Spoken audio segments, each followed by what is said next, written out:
Hello, good morning everyone. Welcome to the online platform of SV Academy Ravlamandi. This is the first video related to 9th class social science part political science chapter number first, what is democracy and why democracy. This is the new syllabus of the new books NCERT. The first chapter, what is democracy and the why democracy. चलो पढ़ते हैं कि democracy क्या है और democracy क्यों यानी कि उसकी ज़रूरत इंडिया के अंदर है। तो सबसे पहले व्हाट इज डेमोक्रेसी। तो डेमोक्रेसी क्या होता है।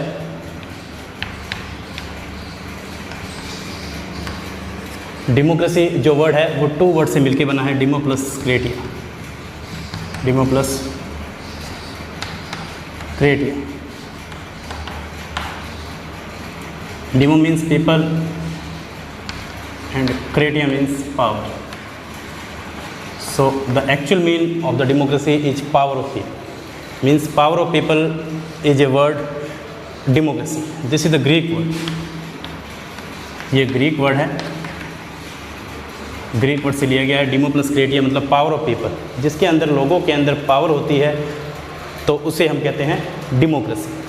तो लोगों को वोट करने की जो पावर मिलती है उसे डेमोक्रेसी कहते हैं। इन ए डेमोक्रेसी अगर हमने बात करें डेमोक्रेसी के अंदर, तो in a democracy people have the power to make the government,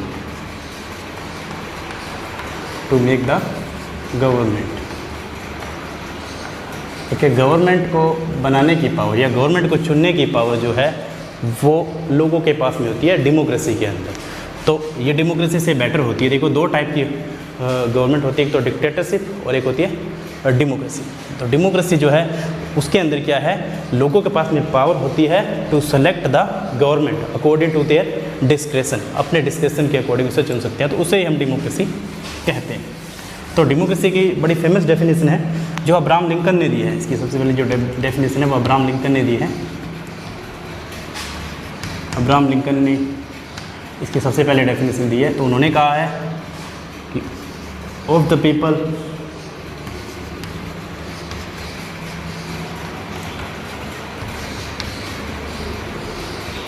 to the people and by the people, ये उन्होंने इसकी डेफिनेशन दी है। तो इन्होंने कहा है कि जो डेमोक्रेसी है वो लोगों का, लोगों द्वारा लोगों के लिए जो रूल है उसे ही हम डेमोक्रेसी कहते हैं। मीन्स हम ही गवर्नमेंट को चुनते हैं, गवर्नमेंट हमारे वेलफेयर के लिए वर्क करती है और उनको हमारे लिए रिस्पॉन्सिबल होना भी पड़ता है। तो ये सारी की सारी जो रिस्पॉन्सिबिलिटी है ये गवर्नमेंट की होती है। तो इसलिए हम कह सकते हैं जो डेमोक्रेसी है उसके अंदर जो अब्राहम लिंकन की जो डेफिनेशन है वो सबसे सेट बैठती है। तो अब्राहम लिंकन ने इस डेफिनेशन के थ्रू कहा है कि टू द पीपल यानी कि of the people, to the people and the by the people.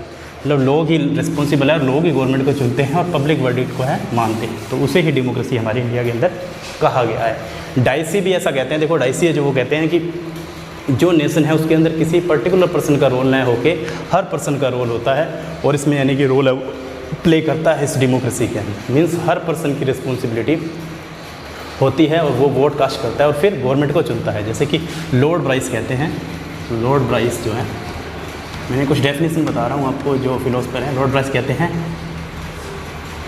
In a democratic country, in a democratic country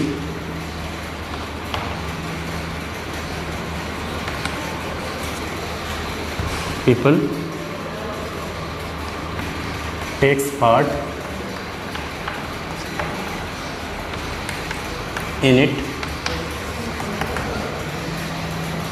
the power is not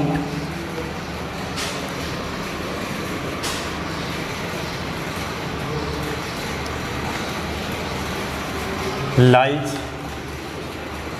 to the group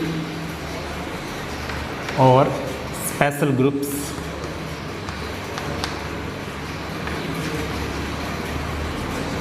every person takes part in it, every person takes part in it। इसके अंदर हर person है वो part लेता है। Means जो democratic country के अंदर जो क्या है पीपल यानी कि सारे पार्ट ले रहे हैं, जो पावर होती है वो क्या है किसी एक स्पेशल ग्रुप या ग्रुप्स के अंदर डिसाइड ना होकर एक हर पर्सन के यानी कि जो है उसके लिए यानी कि दी जाती है, हर पर्सन को यानी कि कैटेगराइज किया जाता है इसके अंदर, तो उसे यानी कि डेमोक्रेसी कहा गया लॉर्ड ब्राइस के अकॉर्डिंग। तो लॉर्ड ब्राइस कहते हैं कि जो पावर है यानी कि वो दोनों गवर्नमेंट की क्या है वो सिर्फ लोगों के हाथों में ही होती है और किसी के हाथों में यानी कि जो पावर है वो एक स्पेशल ग्रुप के हाथों में ना होकर सबके हाथों में होती है। मीन्स एक कोई भी पर्टिकुलर कास्ट है, जैसे मैं बता रहा हूँ कि कोई पर्टिकुलर कास्ट है वो नहीं जिता सकती, कोई भी पर्टिकुलर कास्ट है, एक कास्ट किसी भी पार्टी को जिता नहीं सकती है इलेक्शन के अंदर। हर कास्ट का इंपॉर्टेंट रोल होता है, कास्टिज्म बेस पे नहीं हो सकता है, इम्पार्शियलिटी नहीं हो सकती है इसके अंदर। हर पर्सन अगर एवरी इंडिविजुअल को जो रिप्रेजेंटेटिव है वो इक्वल रखेगा तभी यानी कि वो जो गवर्नमेंट है वो चल पाएगी, अदरवाइज जो है पावर में यानी कि गवर्नमेंट है वो नहीं चल पाएगी। तो मतलब इसी तरीके से चल सकती है, अदरवाइज वो पावर में नहीं आ सकती है। तो ये सबसे बड़ा रीज़न है। तो नेक्स्ट अगर अपने बात करें कि जो डेमोक्रेसी है उसके दो टाइप हैं, there are two type of democracy, there are two types of democracy। तो डेमोक्रेसी टू टाइप की होती है, एक होती है डायरेक्ट डेमोक्रेसी और इनडायरेक्ट डेमोक्रेसी। डायरेक्ट और इनडायरेक्ट दो टाइप की डेमोक्रेसी होती है। डायरेक्ट डेमोक्रेसी जिसे प्रेसिडेंशियल डेमोक्रेसी भी अपने कहते हैं। तो डायरेक्ट डेमोक्रेसी का मतलब है प्रेसिडेंशियल डेमोक्रेसी, मतलब डायरेक्ट डेमोक्रेसी को अपने प्रेसिडेंशियल डेमोक्रेसी भी कहा जाता है। इनडायरेक्ट डेमोक्रेसी को अपने रिप्रेजेंटेटिव डेमोक्रेसी भी कहते हैं। रिप्रेजेंटेटिव डेमोक्रेसी, इसे रिप्रेजेंटेटिव डेमोक्रेसी भी कह देते हैं। तो इनडायरेक्ट डेमोक्रेसी कह दो या रिप्रेजेंटेटिव डेमोक्रेसी भी इसे कह सकते हैं। इसे पार्लियामेंट्री डेमोक्रेसी भी कहा जाता है। इसे पार्लियामेंट्री डेमोक्रेसी भी कहते हैं। तो इंडिया के अंदर जो है इनडायरेक्ट और रिप्रेजेंटेटिव यानी कि पार्लियामेंट्री डेमोक्रेसी वर्क करती है। डायरेक्ट डेमोक्रेसी जहाँ पे लेस पॉपुलेटेड एरिया होते हैं वहाँ पे डायरेक्ट डेमोक्रेसी है जो वर्क करती है। तो डायरेक्ट डेमोक्रेसी के बारे में थोड़ा सा बताता हूँ आपको। डायरेक्ट डेमोक्रेसी क्या होती है, देखिए डायरेक्ट डेमोक्रेसी क्या होती है।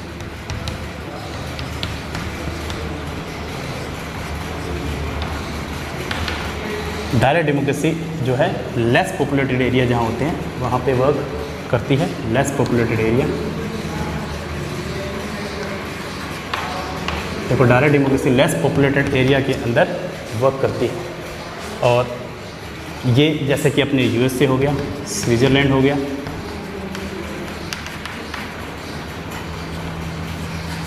कुछ रशियन कंट्रीज है जहाँ पे कम पॉपुलेटेड एरिया है वहाँ पे भी ये वर्क करती है डायरेक्ट डेमोक्रेसी जो होती है। डायरेक्ट डेमोक्रेसी में सिर्फ प्रेसिडेंशियल रूल होता है और डायरेक्ट इलेक्शन होते हैं। यहाँ पे डायरेक्ट इलेक्शन प्रोसीजर होता है क्योंकि भाई डायरेक्टली जो है प्रेसिडेंट है उसको चुना जाता है, तो डायरेक्ट इलेक्शन होते हैं यहाँ पे। तो प्रेसिडेंट जो चुनने का जो प्रोसीजर है वो डायरेक्ट है, इसलिए इसे डायरेक्ट डेमोक्रेसी भी कहते हैं। डायरेक्ट इलेक्शन प्रोसीजर भी इसे कहा जाता है।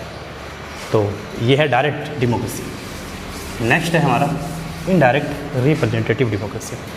Indirect representative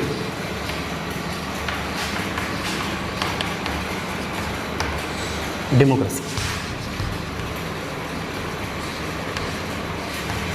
indirect representative democracy क्या होती है, way the high populated area, जहाँ पे हाई पॉपुलेटेड एरिया होते हैं वहाँ पे ये जो डेमोक्रेसी है ये वर्क करती है। हाई पॉपुलेटेड एरिया के अंदर ये वर्क करती है। यहाँ पे इनडायरेक्ट इलेक्शन होते हैं, मींस यहाँ पे डायरेक्ट सीएम पीएम को नहीं चुना जाता। पीएम जो है वो डायरेक्ट ना चुन करके पहले एमपीज को सिलेक्ट किया जाता है, मतलब मेंबर ऑफ पार्लियामेंट जो है वो सिलेक्ट किए जाते हैं। मेंबर ऑफ पार्लियामेंट जो है उनको सिलेक्ट किया जाता है सबसे पहले। मेंबर ऑफ पार्लियामेंट सेलेक्ट करने के बाद में जो है बाकी जो मेंबर है वो चुने जाते हैं। सबसे पहले मेंबर ऑफ पार्लियामेंट बनते हैं, उसके बाद में जब वो जो उनकी सीट जो जीत जाते हैं यानी कि फुल मेजोरिटी मिल जाती है तब कोई एमपी है वो डिसाइड होता है। डायरेक्ट इलेक्शन नहीं होते हैं, मीन्स पहले एमपी को चुना जाता है उसके बाद में पीएम को। जैसे सीएम को चुनने के लिए पहले एमएलए को वोट देते हैं उसके बाद में सीएम डिसाइड होता है। डायरेक्टली अपने सीएम को या पीएम को वोट नहीं करते, इसलिए इसे इनडायरेक्ट रिप्रेजेंटेटिव डेमोक्रेसी भी कहते हैं। इसे पार्लियामेंट्री डेमोक्रेसी भी कहते हैं क्योंकि इसके अंदर दो हाउस होते हैं, लोकसभा और राज्यसभा। तो ये दो हाउस भी इनको इसके अंदर इंक्लूड होते हैं। तो ये थी हमारी डायरेक्ट और इनडायरेक्ट डेमोक्रेसी। अब हम जो डेमोक्रेसी है उसका मैंने आपको मीन तो बता दिया, मैंने उसकी डेफिनेशन भी आपको बता दी कि क्या क्या डेफिनेशन है इसकी, इसका मीन क्या होता है। डेमोक्रेसी जो है कहाँ से लिया गया है कि ग्रीक लैंग्वेज वर्ड है ये, ग्रीक लैंग्वेज से जो है ये वर्ड लिया गया है। तो ये कुछ यानी कि कैटेगरी थी जो मैंने आपको बताई। और इसके बाद में क्या है कि जो डेमोक्रेसी है वो उसकी कुछ फॉर्म्स हैं। तो डेमोक्रेसी के बहुत सारे फॉर्म्स हैं। तो फॉर्म्स ऑफ डेमोक्रेसी